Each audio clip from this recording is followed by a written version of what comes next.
नमस्कार दोस्तों, मैं तुल सिंह फ्रॉम शिक्षा एकेडमी कन्नौज।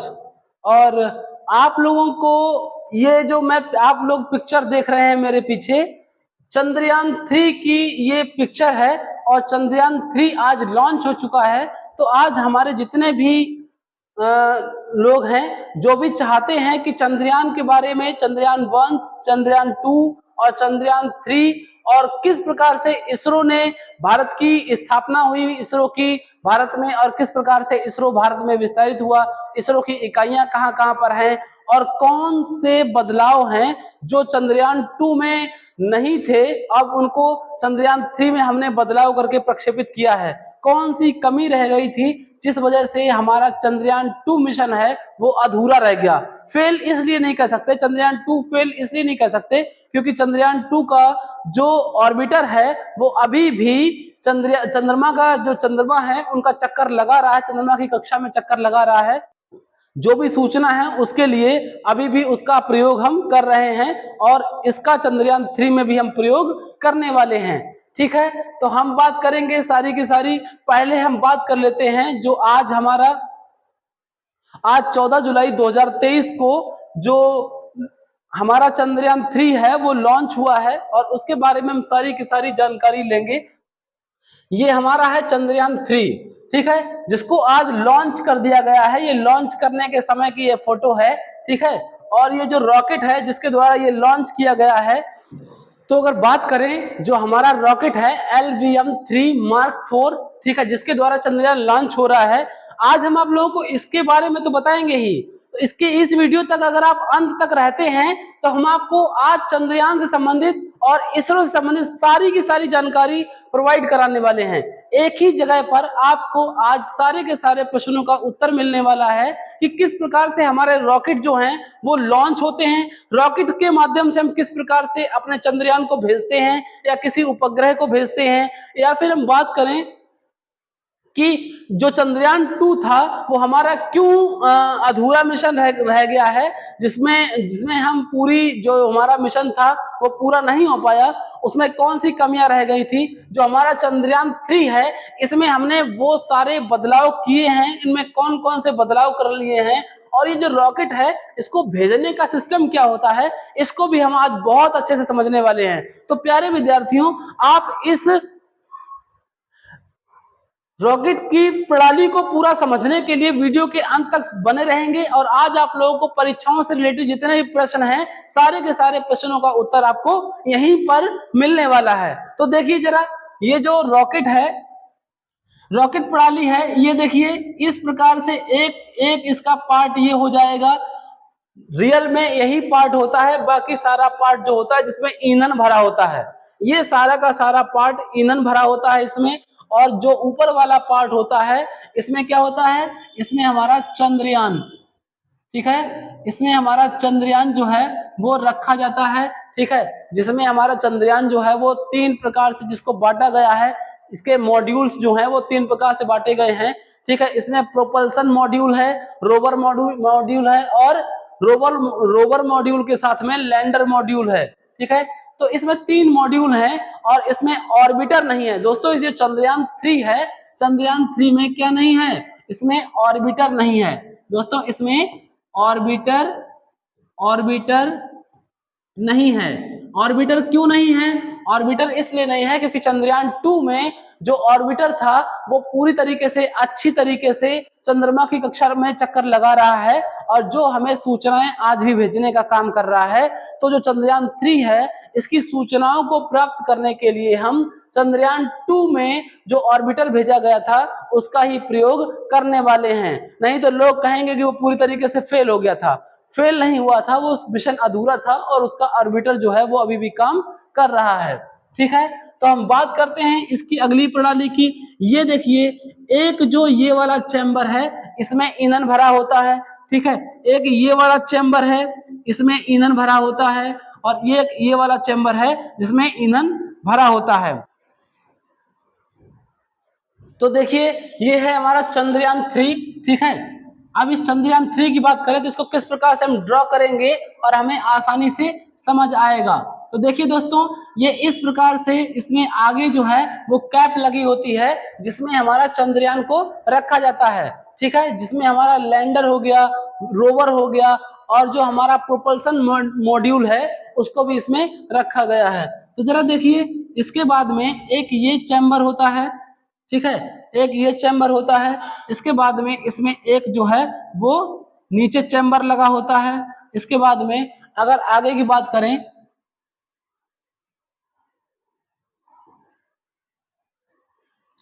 ये देखिए कुछ इस प्रकार से इसमें जो है वो लगा होता है। और हम बात करते हैं, जरा इसको समझिए। देखिए ये जो है, ये जो रॉकेट होते हैं, जैसे हम लोग रॉकेट उड़ाते हैं कुछ उस प्रकार से इसमें जितना भी ईंधन होता है, यानी कि जब तक चलेंगे तब तक हम इस यान की जो हमारा रॉकेट है इसकी गति को हम नियंत्रित नहीं कर सकते। ये क्या होता है, ये हमारा होता है रॉकेट बूस्टर। क्या होता है ये होता है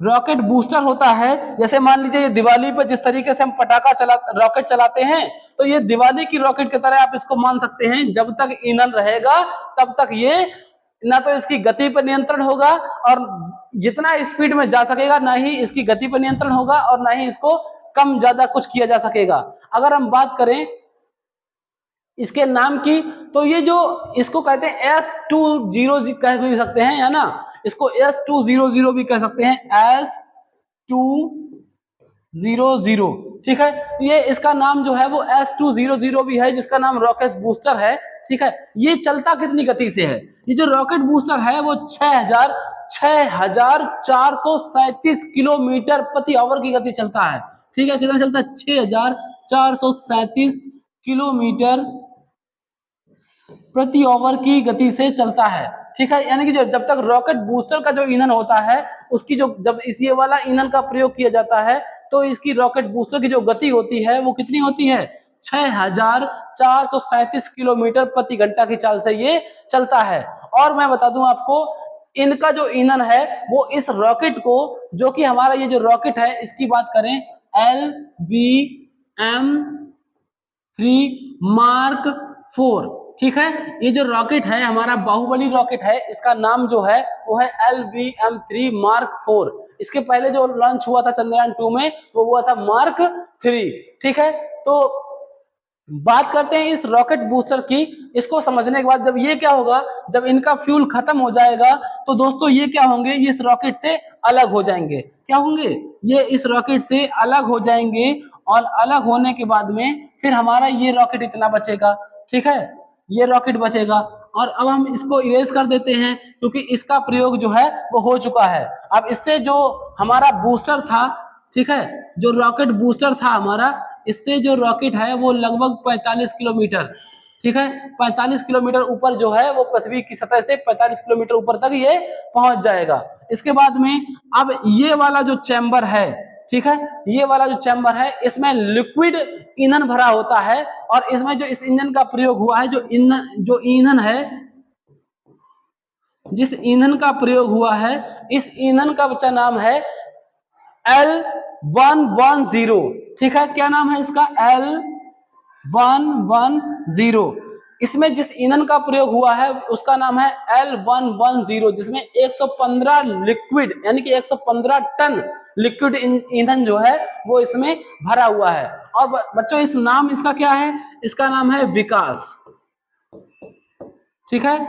ये वाला चैम्बर है इसका नाम है विकास। ये क्या करेगा, ये इस रॉकेट को, अब इसमें इंजन लगा है तो इसको क्या करेंगे, इसको हम नियंत्रित कर सकते हैं। अब क्या होगा, जैसे ही बूस्टर वाले हमारे दोनों पंख हट जाएंगे, अब जब ये चलेगा तो इसकी गति को हम नियंत्रित कर सकते हैं और नियंत्रित करने के साथ साथ में इसको कम ज्यादा भी कर सकते हैं, ठीक है। अब ये क्या करेगा, ये लगभग 115 किलोमीटर की ऊंचाई तक इसको पहुंचा देगा।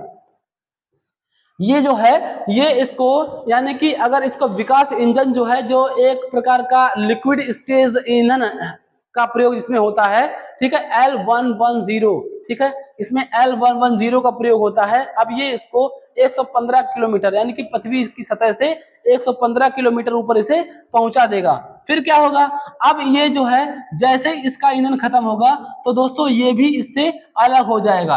देख रहे हैं आप, रॉकेट जो है वो जितना हल्का हो जाएगा उसकी गति में उतनी ही तीव्रता आती चली जाएगी। अब ये वाला चैम्बर बचा है, इसमें कौन सा ईंधन होता है और ये इंजन कौन सा होता है? दोस्तों ये वाला जो इंजन होता है वो होता है क्रायोजेनिक। ठीक है, ये जो इंजन होता है ये होता है क्रायोजेनिक इंजन। क्रायोजेनिक इंजन होता है इसमें, और ये क्रायोजेनिक इंजन है, अब ये क्या काम करेगा? ये जो क्रायोजेनिक इंजन है इसको हम अगर बात करें कौन से ईंधन के प्रयोग होता है, तो दोस्तों इसमें भी लिक्विड है, लिक्विड ईंधन का प्रयोग होता है। लिक्विड ईंधन का इसमें प्रयोग होता है, और लिक्विड ईंधन होता कौन सा है तो मैं आपको सारी जानकारी देने वाला हूं। इस लिक्विड ईंधन में क्या होगा, इसमें लिक्विड ऑक्सीजन होगी। कैसी होगी? इसमें लिक्विड ऑक्सीजन होगी। ठीक है, लिक्विड ऑक्सीजन होगी, और इसमें लिक्विड हाइड्रोजन होगा। क्या होगा? इसमें लिक्विड हाइड्रोजन होगा। इसमें लिक्विड हाइड्रोजन होने वाला है। तो इसमें जो क्रायोजेनिक इंजन है जिसको हम C25 भी कह सकते हैं, क्या कह सकते हैं? C25 भी कह सकते हैं। तो इस फिगर के माध्यम से समझते हैं, आपको ज्यादा इस पर समझ में आएगा। हैंड रिटन में अगर समझ में नहीं आया होगा तो ये देख लीजिए, ये जो है ये जो कैप नुमा संरचना है, ठीक है, इसमें ये हमारा चंद्रयान रखा हुआ है। एक जो है इंजन का मॉड्यूल जो है C25,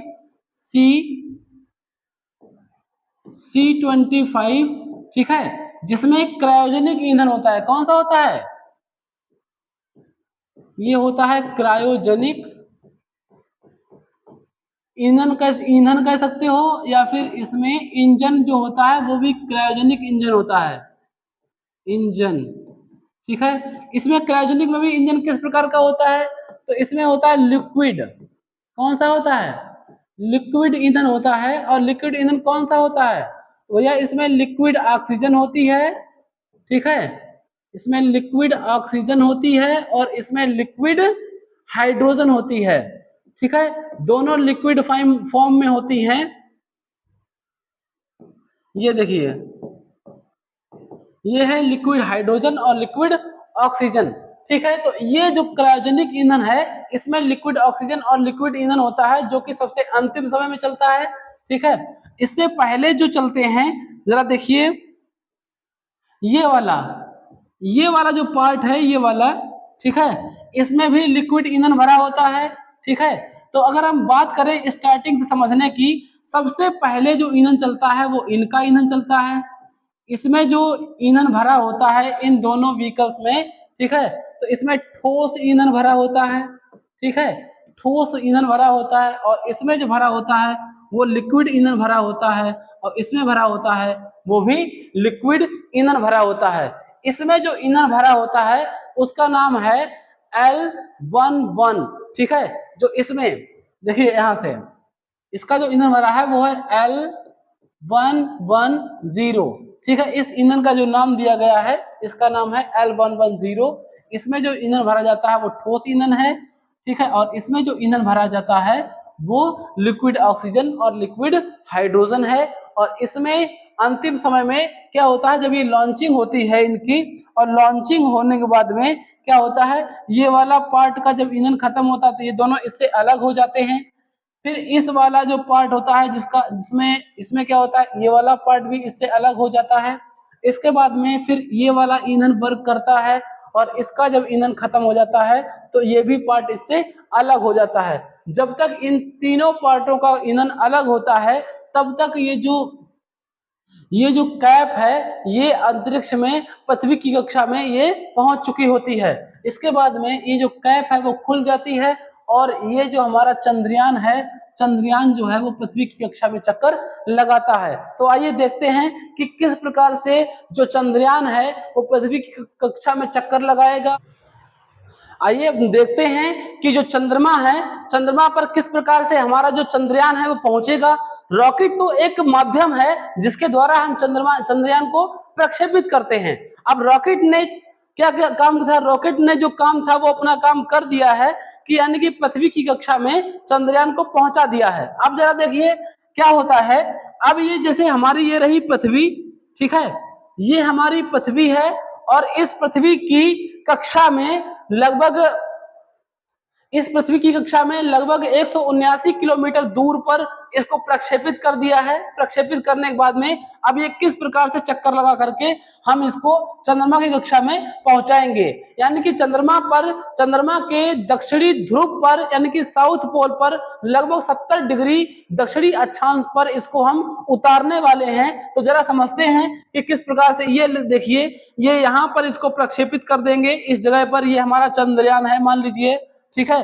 चंद्रयान के बाद में अब ये इस प्रकार से ये दीर्घ वृत्ताकार पथ में ये चक्कर लगाने लगेगा और चक्कर लगाने के बाद में ये 5 चक्कर पूरे करने के बाद में फिर क्या होगा, 5 चक्कर पूरे करने के बाद में इसे हम चंद्रमा की कक्षा में भेज देंगे। और चंद्रमा की कक्षा में भेजने के बाद में ये किस प्रकार से पहले ये किस प्रकार से चक्कर लगाएगा, देखिए इस प्रकार से ये चक्कर लगाएगा और चक्कर इसके धीरे धीरे पास में होते चले जाएंगे और पास में होते चले जाएंगे। इस प्रकार से ये चक्कर पूरा करने के बाद में ये जो है वो चंद्रमा की कक्षा में उतरने लगेगा। और जब ये यहाँ पर पहुंचेगा तब इसका जो यहाँ पर जो लैंडर है वो चंद्रयान से अलग हो जाएगा और लैंडर अलग होकर के वो चंद्रमा की ओर बढ़ेगा और बढ़ने के बाद में ये चंद्रमा पर उतर जाएगा। तो आपने देखा कि किस प्रकार से पृथ्वी से हमने चंद्रमा तक अपने अंतरिक्ष यान को पहुंचाने की पूरी योजना बना ली है और इसी प्रकार से ये जाएगा और लगभग 23-24 अगस्त तक ये चंद्रमा की जो सतह है उस पर हमारा ये लैंडर उतर जाएगा, ठीक है। अब हम इसके सारे के सारे परीक्षा में जो आने वाले फैक्ट हैं उनको हम क्लियर कर लेते हैं। अब आपको समझ में आ गया होगा कि किस प्रकार से जो हमारा चंद्रयान है वो प्रक्षेपित होता है, ठीक है। अब इसके बाद में अगर हम बात करें चंद्रयान 3 की, ठीक है, चंद्रयान 3 की बात करें,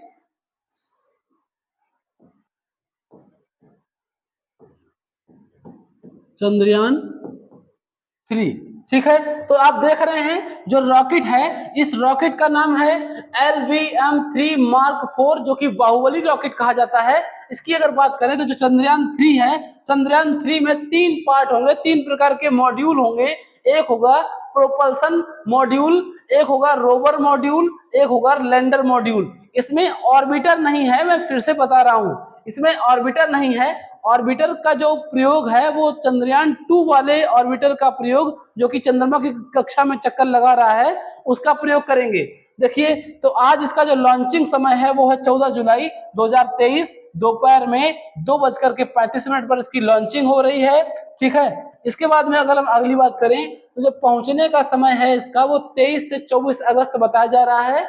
और जो इसरो के चेयरमैन है इस टाइम पे वो है एस सोमनाथ। क्या नाम है इनका? एस सोमनाथ नाम है। इसकी अगर बात कर लें तो हम इससे पहले चंद्रयान 1 और चंद्रयान 2 की बात करें, उसकी जानकारी की बात करें तो जो चंद्रयान 1 है, चंद्रयान 1 2008 में PSLV C11 द्वारा भेजा गया था। ये सिर्फ एक चंद्रमा की कक्षा में चक्कर लगाने का मिशन था, ये इसमें लैंडिंग का कोई प्रावधान नहीं था। चंद्रयान जो 1 है वो लैंडिंग से संबंधित नहीं था। इसके बाद में हमारा आया चंद्रयान 2। चंद्रयान 2 जो था, चंद्रयान 2 की जो शुरुआत हुई थी वो इसकी जो लॉन्चिंग टाइम डेट थी वो थी 22 जुलाई 2019 को इसको लॉन्च किया गया था। GSLV Mark 3 रॉकेट से इसको लॉन्च किया गया था और जो इसका समय था वो 6 सितंबर 2019 को चंद्रमा की सतह पर इसे पहुंचना था। लेकिन दोस्तों ये बड़े दुख की ही बात थी कि चंद्रमा पर पहुंचने से कुछ ही क्षण पहले, मात्र 2.1 किलोमीटर पहले हमारा जो लैंडर था उससे संपर्क टूट गया, ठीक है। इसके बाद में यह मिशन जो था वो अधूरा रह गया और अधूरा रहने के बाद में जो इसका ऑर्बिटर था वो ऑर्बिटर जो सफलतापूर्वक लॉन्च हो गया था, जो चंद्रमा की कक्षा में चक्कर लगातार अभी तक लगा रहा है, जिसकी मदद जो है, इसकी मदद से सूचनाएं प्राप्त करने में हम चंद्रयान 3 जो है, चंद्रयान 3 में भी इस ऑर्बिटर का प्रयोग हम सूचनाएं लेने में करेंगे, ठीक है। अगली बात करते हैं अगर अब हम बात करें कि जो चंद्रयान 3 है और चंद्रयान 3 में ऐसे क्या परिवर्तन हैं जो हमने परिवर्तन किए हैं, इन परिवर्तन के माध्यम से हम चंद्रयान 2 में विफल हुए थे। तो कुछ जो हमारा संपर्क टूट गया था, यानी कि सॉफ्टवेयरिंग प्रॉब्लम थी, हमने सॉफ्टवेयर की प्रॉब्लम को पूरी तरीके से अपडेट किया है और अपडेट करने के बाद में इस बार जो मोटर हैं वो 5 मोटर की बजाय इसमें 4 मोटर का प्रयोग किया गया है और जो एक मोटर कम की गई है उसकी वजह से इसमें हमने अन्य चीजों का सिस्टम जो है वो अपडेट किया है। क्या क्या अपडेट किया है? इसमें जो है फ्यूल कैपेसिटी है ना, यानी कि तेल की जो कैपेसिटी है, तेल की जो क्षमता है, ठीक है, तेल की क्षमता में हमने क्या किया है? तेल की क्षमता में हमने वृद्धि की है। और तेल की क्षमता की वृद्धि के साथ साथ अगर हम बात करें, ठीक है, एक हमारी वृद्धि ये हो गई। अब हम दूसरी बात करें तो इसमें लैंडिंग जो लेग थे, है ना, तो चंद्रयान 3 है, ठीक है, इसके जो लैंडिंग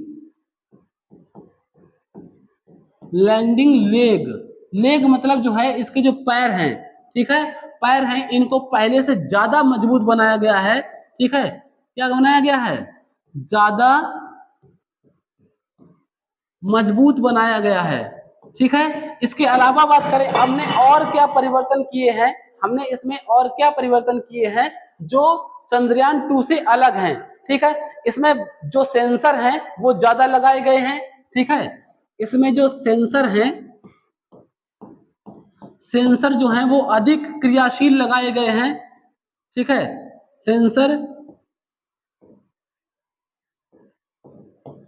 अधिक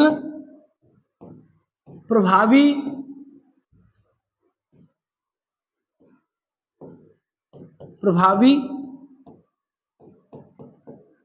लगाए गए, ठीक है, अधिक प्रभावी सेंसर लगाए गए। ये सेंसर क्या करेंगे?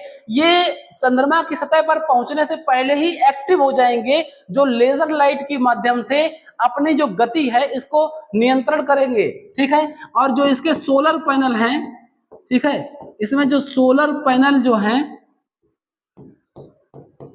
सोलर पैनल हैं बड़े प्रयोग किए गए हैं, ठीक है, जो सोलर पैनल हैं उनका जो प्रयोग किया गया है वो बड़े सोलर पैनल का प्रयोग किया गया है, ठीक है। अगर और हम इसकी बात करें, इसमें और क्या चेंज किए गए हैं? सॉफ्टवेयर तो मैंने बता ही दिया आपको, नए सॉफ्टवेयर जो हैं वो लगाए गए हैं। अगर हम बात करें जो लैंडिंग जगह है, यानी कि सबसे बड़ी खासियत समझिए चंद्रयान 3 की, चंद्रयान 3 की जो सबसे बड़ी खासियत है, तो इसमें क्या है? इसमें हम जो उतरने की जगह है, जगह को बदल सकते हैं, ठीक है, जो उतरने की जगह है इसको हम क्या कर सकते हैं? इसको हम बदल सकते हैं, ठीक है, जो उतरने की जगह है इसको बदल सकते हैं। इसके अलावा और क्या कर सकते हैं? लैंडिंग का समय बदला जा सकता है, यानी कि अपने अनुसार इसका जो समय है वो हम आगे पीछे कर सकते हैं। यानी कि चंद्रयान 3 है, इसके लैंडिंग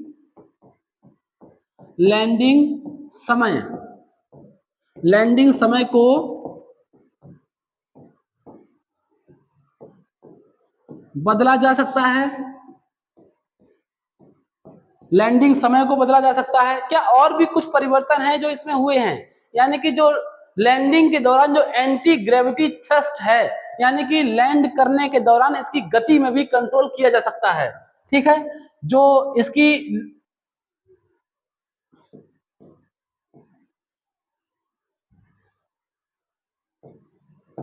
लैंडिंग के समय इसकी गति में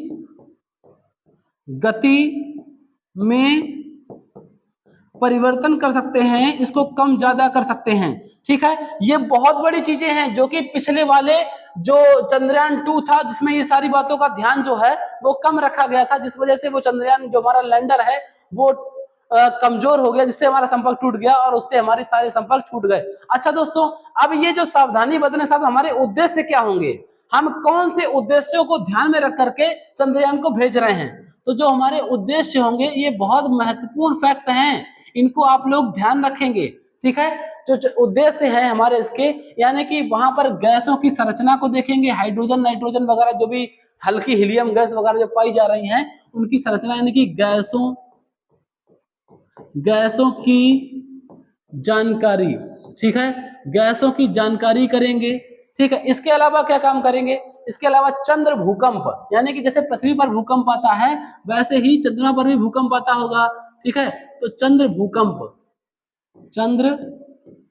भूकंप का पता लगाएंगे, ठीक है, चंद्र भूकंप का पता लगाएंगे। और क्या करेंगे इसमें, और इसमें जो क्रिस्टलाइज वाटर है, ठीक है, क्या है इसमें जो क्रिस्टलाइज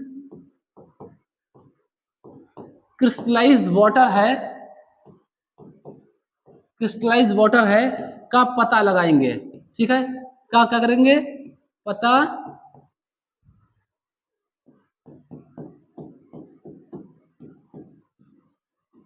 पता लगाएंगे। और क्या कर सकते हैं, इसके जो चंद्रमा का ताप है उसका अध्ययन करेंगे। दोस्तों ये जो चंद्रयान है जिसको उतारा जा रहा है, ये क्वेश्चन भी आपको पूछा जाएगा, है ना, कि जो स्थान है कहां पर उतारा जा रहा है, ठीक है। तो चंद्रमा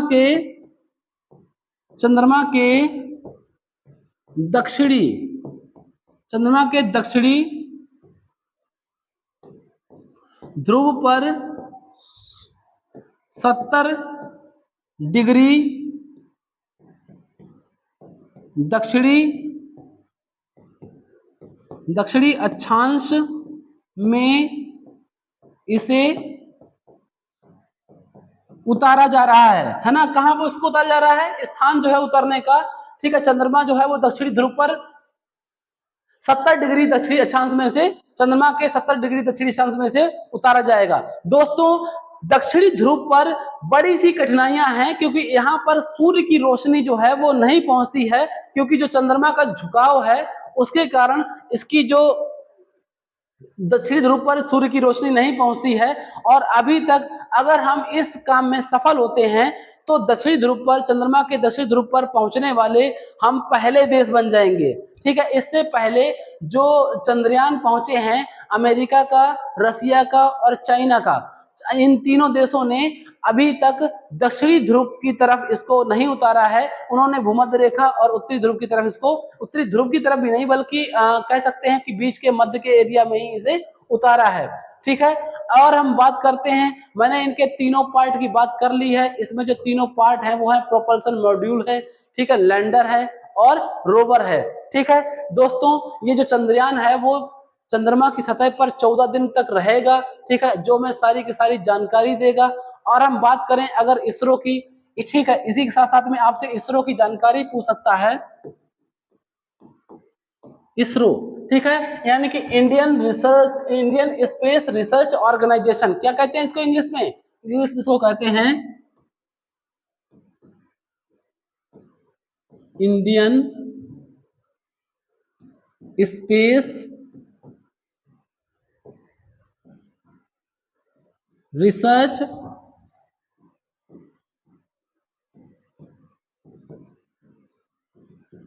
ऑर्गेनाइजेशन। अगर इसको हिंदी में बोले तो हिंदी में क्या कहेंगे, भारतीय अंतरिक्ष अनुसंधान संस्थान, ठीक, क्या कहेंगे इसको हिंदी में, भारतीय अंतरिक्ष अनुसंधान संस्थान या संगठन भी कह सकते हैं। अगर इसके मुख्यालय की बात करें, यानी कि इसके हेडक्वार्टर की बात करें, तो जो इसका हेडक्वार्टर है वो है बेंगलुरु में। कहाँ है, इसका हेडक्वार्टर है बेंगलुरु में, ठीक है। और अधिक जानकारी की लेने की बात करें, यह भारत की एक अंतरिक्ष प्रणाली है और इसका जो आदर्श वाक्य है, ठीक है, इसरो का आदर्श वाक्य, इसरो का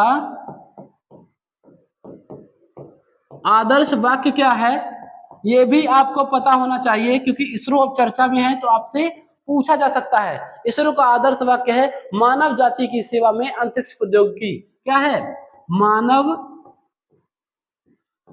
जाति की सेवा में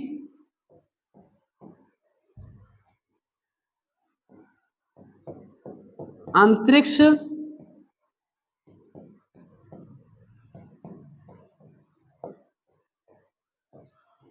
प्रौद्योगिकी, ये जो है वो इसरो का आदर्श वाक्य है। इसरो का आदर्श वाक्य क्या है, फिर से एक बार देख लीजिए, मानव जाति की सेवा में अंतरिक्ष प्रौद्योगिकी जो है वो इसरो का क्या है, इसरो का आदर्श वाक्य है। अब बात करते हैं इसरो की स्थापना कब हुई। इसरो की जो स्थापना हुई है, ठीक है। इसरो की जो स्थापना है, इसरो की स्थापना अगर हम बात करें तो 15 अगस्त 1969 कब हुई है? 15 अगस्त 1969 को इसकी स्थापना हुई है। ठीक है। क्या इससे पहले भी कोई संस्था थी? भाई इससे पहले जो संस्था थी, ठीक है, यानी कि 1962 में स्थापित इंकोस्पार, क्या नाम था इसका? इंकोस्पार। ठीक है। इंकोस्पार जो कि इसकी स्थापना इंकोस्पार की जगह जो है वो इसरो ने ले ली। ठीक है, जगह ली। दोस्तों ये जो इंकोस्पार है ये किसके निर्देशन में शुरू किया गया था? तो हम कहेंगे विक्रम साराभाई। ठीक है, यह है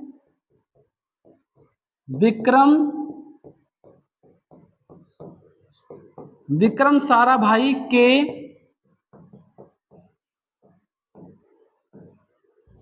साराभाई के निर्देशन में शुरू किया गया। ठीक है, शुरू किया गया था।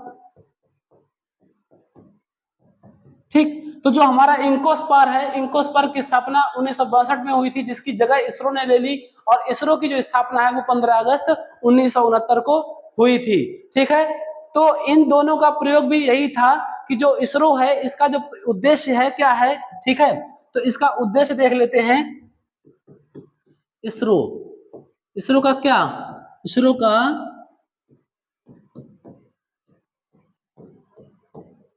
इसरो बनने का उद्देश्य क्या है? ठीक है, तो भारत में अंतरिक्ष प्रणाली जो है इसका विकास करना। क्या करना? अंतरिक्ष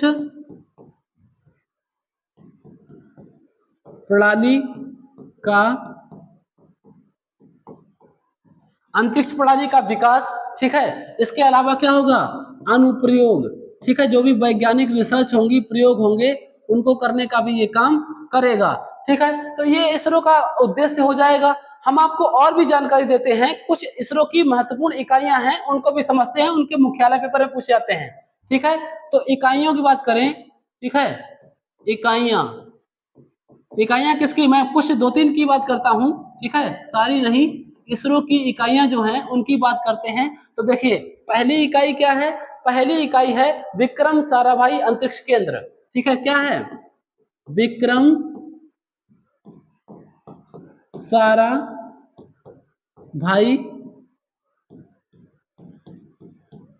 अंतरिक्ष केंद्र, ये कहाँ है? ठीक है, इसको अगर शॉर्ट फॉर्म बोले तो VSSC बोलते हैं। क्या बोलते हैं? VSSC। ठीक है, VSSC बोलते हैं। और इसकी जो इसका मुख्यालय है वो कहाँ है, यानी कहाँ स्थापित किया गया है? तो हम कहेंगे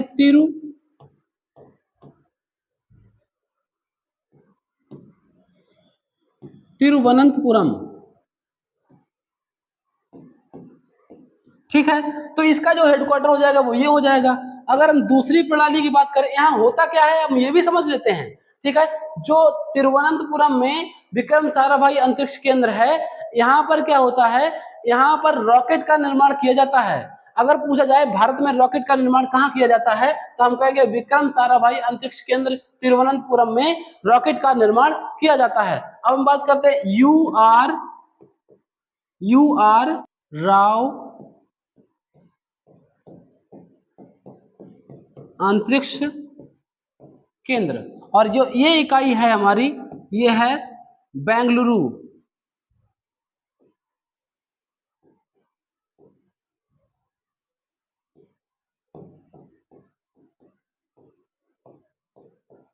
बेंगलुरु में स्थापित है। और यहाँ पर दोस्तों क्या होता है, यहाँ पर हमारे जितने भी उपग्रह हैं और उपग्रहों का विकास किया जाता है, यहाँ पर उपग्रहों की डिजाइन तैयार की जाती है। क्या इसरो की जो तीसरी इकाई है, ठीक है, इसरो की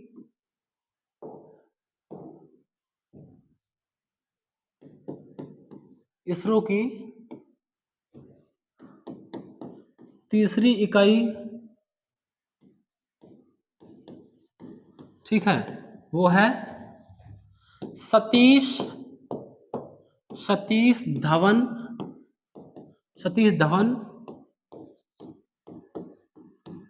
अंतरिक्ष केंद्र, सतीश धवन अंतरिक्ष केंद्र ये कहाँ है? तो ये है श्री कहाँ है? तो ये है श्री हरिकोटा, ठीक है, श्री हरिकोटा आंध्र प्रदेश। यहीं से जो चंद्रयान 3 है वो यहीं से लॉन्च हुआ है, ठीक है, सतीश धवन अंतरिक्ष केंद्र श्री हरिकोटा से, ठीक है। तो ये कहाँ है? तो ये है आंध्र प्रदेश में, ठीक है। तो यहाँ से जितने भी जो रॉकेट वगैरह हैं, ठीक है, उपग्रह हैं, उनको प्रक्षेपित किया जाता है। तो इस प्रकार जो भारत का पहला उपग्रह है वो है आर्यभट्ट, ठीक है। इसकी जो लॉन्चिंग हुई है, इसकी लॉन्चिंग हुई थी 19 अप्रैल 1975, ठीक है। कब हुई थी? 19 अप्रैल 1975, ठीक है। ये हमारा पहला उपग्रह था। अब हम बात करते हैं दूसरा उपग्रह, ठीक है। दूसरा उपग्रह हमारा कौन सा था? दूसरा उपग्रह हमारा था भास्कर। क्या नाम था इसका? इसका नाम था भास्कर। और जो भास्कर की जो लॉन्चिंग हुई थी वो हुई थी 7 जून 1979 को। कब हुई थी? 7 जून 1979, ठीक है। 7 जून 1979 को भारत का दूसरा उपग्रह जो है वो लॉन्च किया गया था, ठीक है। अब हम बात करते हैं भारत का पहला स्वदेशी, ठीक है। भारत का पहला स्वदेशी यानी कि, ठीक है, भारत का जो पहला स्वदेशी उपग्रह है उसका नाम था रोहिणी, है ना। तो रोहिणी था भारत का पहला स्वदेशी उपग्रह है, यानी कि भारत में ही निर्मित और भारत में ही इसको लॉन्च किया गया था 1980 ईस्वी में, ठीक है। और इस प्रकार से भारत की जो उपग्रहों की जर्नी थी वो चलती रही। अब हम बात करते हैं मानव सहित मिशन की, यानी कि चंद्रमा पर पहले कोई मानव गया है क्या? तो ठीक है, तो अमेरिकी, ठीक है, अमेरिकी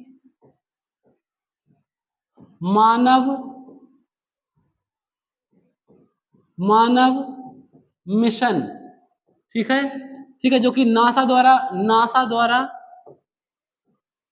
द्वारा भेजा गया था, जो कि एक अमेरिका की एक अंतरिक्ष एजेंसी है, ठीक है, नेशनल एरोनॉटिक्स स्पेस एजेंसी है, ठीक है, अमेरिका की, इसके द्वारा भेजा गया था, जिसका नाम था। देखा कि ये जो सारी जानकारी थी ये आपके लिए बहुत ही महत्वपूर्ण जानकारी है, इसका आप नोट्स बना लेंगे, ठीक है। और इसी के साथ में ये सारी जानकारी जो है वो आप याद रखेंगे और आपके परीक्षाओं में बहुत काम आने वाली है। इसी के साथ खुश रहें, मस्त रहें और पढ़ते रहें। जय हिंद, जय भारत।